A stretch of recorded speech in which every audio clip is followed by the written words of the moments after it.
So I left for school. I went to UC Santa Cruz, which just kind of pushed me more along down the path of liking to smoke weed and, being at it's a very chill school. I was a sociology major, which is like basically just the study of humans and how we interact, like how do we deal with each other on just a mass basis, and just how we interact with each other. And I really enjoyed that, just understanding why we interact certain ways. Like we interact differently now versus, at a bank, when you're in the line of the bank, right? There's like weird social rules that like dictate how you sit there in line, right? You're not like up in someone's grill looking at what they're doing, right? There's like these social rules. So I got really interested in how these rules kind of control us and without us even really knowing.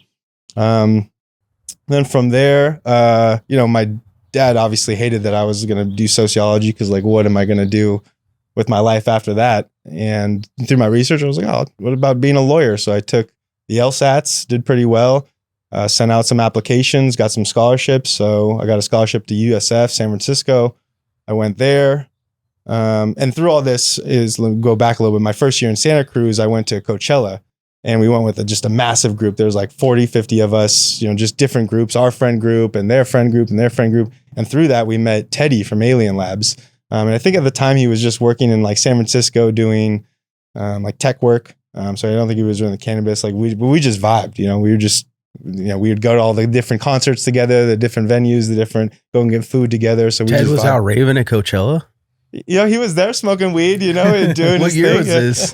This was 2000. Come on, you Ted. The first year, Tupac hologram. Oh, so I think it was 2012. Ted's always been before his time. 2011, He's out there at 2012. Coachella. I didn't even make it to Tupac because it was my first year. So that was a Sunday. I was just in my tent, just like hung over as shit. I heard him like say, "What up, Coachella?" And I'm like, oh, I couldn't get up for it. What year was that? 2011, I think, 2012.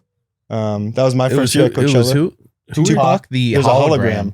Oh, the hologram. I was like, wait, what? Yeah. You're like, no one thought he came back because they're all on drugs. They're like, holy shit. You were fucked up. We knew he wasn't You dead. called him Tupac and you thought you saw him. We definitely did. But you link with Alien Labs and that starts. Oh, he wasn't even at that point. Like he wasn't. I don't even think he was moving weed. Like he was just doing tech stuff. Maybe into weed. And then we went to get Coachella together for probably another 5 years. Like every year, like we would just meet up at Coachella. Like it wasn't like we were texting throughout the year. Just like at Coachella, it was Teddy, Chris, and around 2015, I'm like, oh yeah, I'm in law school. And he's like, dude, I'm started a brand like Alien Labs. It's going pretty big. There's a cannabis law that's about to come through in 2016 that we're going to vote on. So dude, we need some help. We need a lawyer. Like, I don't even know where to go.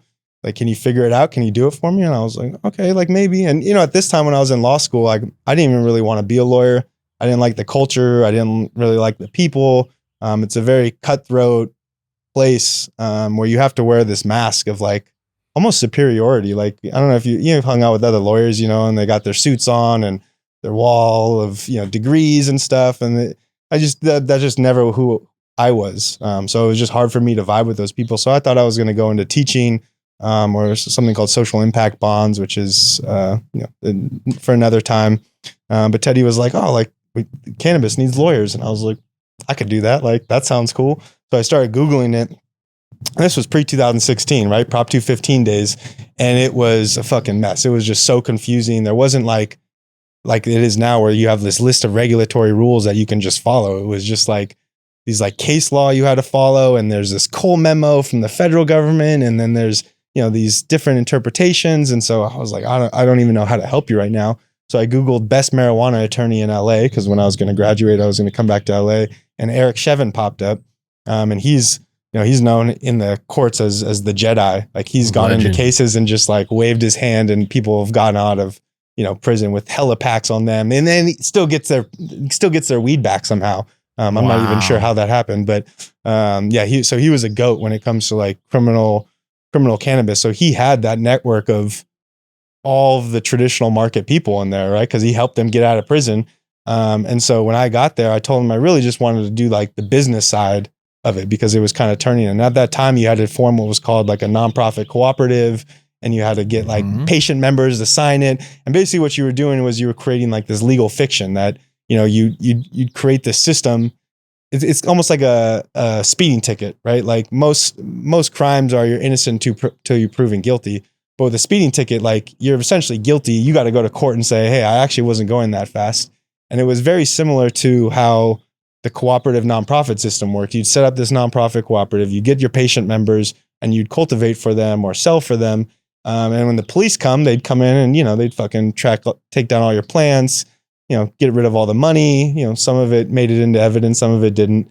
And then it would be up to you to go to court and say, oh, I'm actually like a legal entity that's allowed to provide medicine for my patient members. And then the judge would say, if you had all the paperwork, all right, good to go.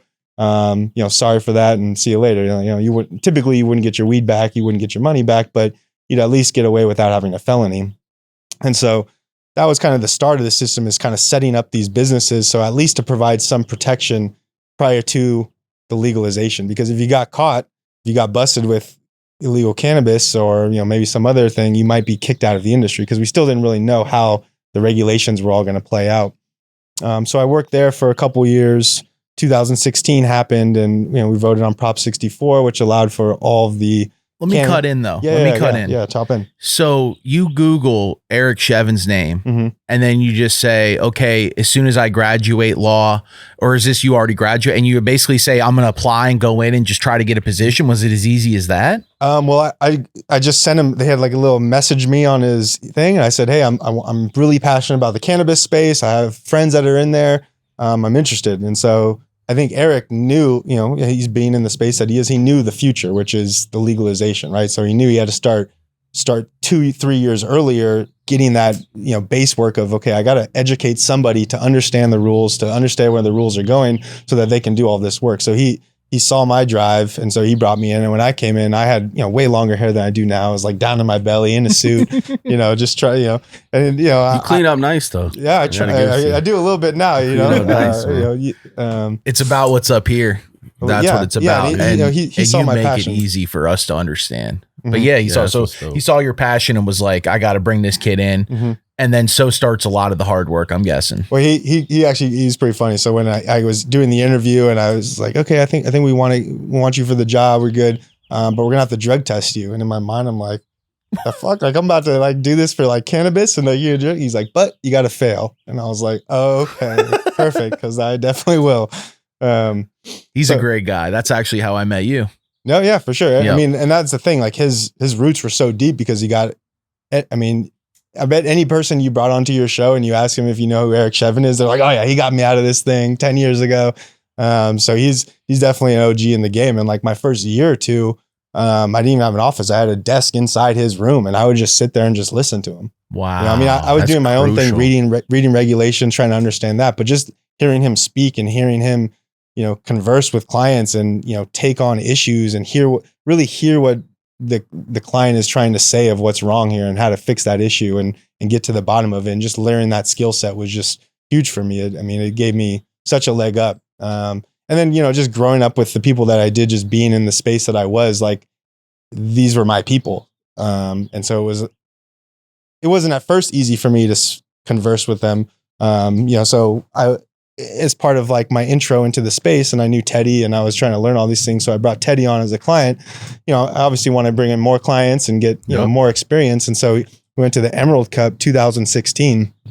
And it was like pouring rain. I was with Teddy and Seth from Straight Organics, and they were just walking around. They didn't have a booth at the time. They're just walking around. We were there.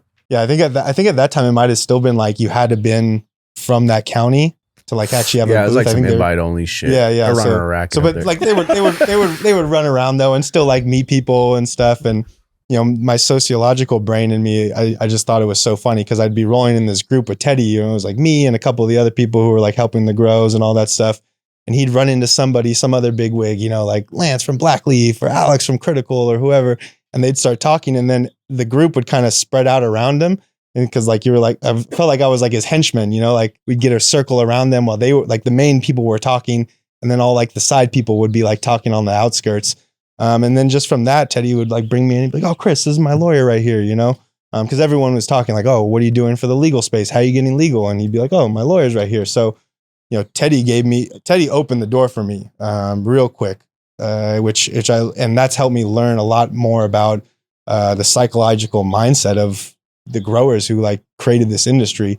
Because that day when I got there, I was like, okay, I'm gonna go try and meet some people. So I went to a couple booths, and back then, like when you went to a booth, it was the owners were there, right? Like they were the ones like handling the cash, making the sales. I mean, there might be a couple dudes that like help with the grows, but the owners were there, like that's where those guys were. And I'd go up to them, fresh out of law school, just trying to like bring clients in. I'm like, oh, where are you guys growing at? Not knowing like, that's literally the worst question you could ask. Like what, like, we grow up in this area. I'm like, oh, okay. Like you guys got your cooperative. Like I'm trying to ask legal questions to see where are you to see if I could help you with that. Right. Like I think for sure. Yeah. I think I'm trying to help. And they're like, what the fuck? Yeah, we got all the paperwork. And like, I could just sense they're like, get the fuck out of here, dude. Like, we don't want to talk to you. So I was like, okay, well that didn't work. So I went back to Teddy, and then I realized just following him, getting the cosign from somebody who's trusted in the industry is how I was able to like get my name. That's how I met Drew from Green Dog, Seth from Straight Organics, Carter from CAD. And that was kind of my original core group. It's just meeting those groups. And then slowly but surely, like, those conversations keep happening with Teddy, with Carter, asking, oh, how are you doing this? Like, oh, you have this corporate paperwork. How'd you get that? And my name just kept getting kind of thrown into the pot. And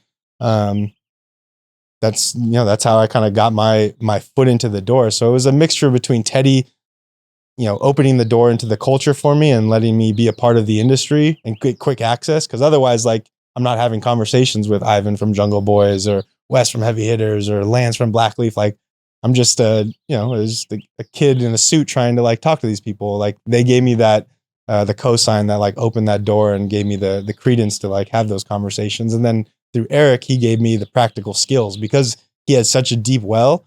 I was able to learn so much so fast because I was dealing with so many bigger issues than just Teddy's or Green Dogs or yours. Like if it was just you guys as my clients, right? I'm like, I'm kind of pigeonholed into the issues you guys are dealing with. But before I even got to your issues, I'm dealing with major like licensing issues for like Jungle Boys and all these other people. I'm just getting tons of experience because of the deep well, because all these people who were in the traditional market are like, okay, we want to get legal.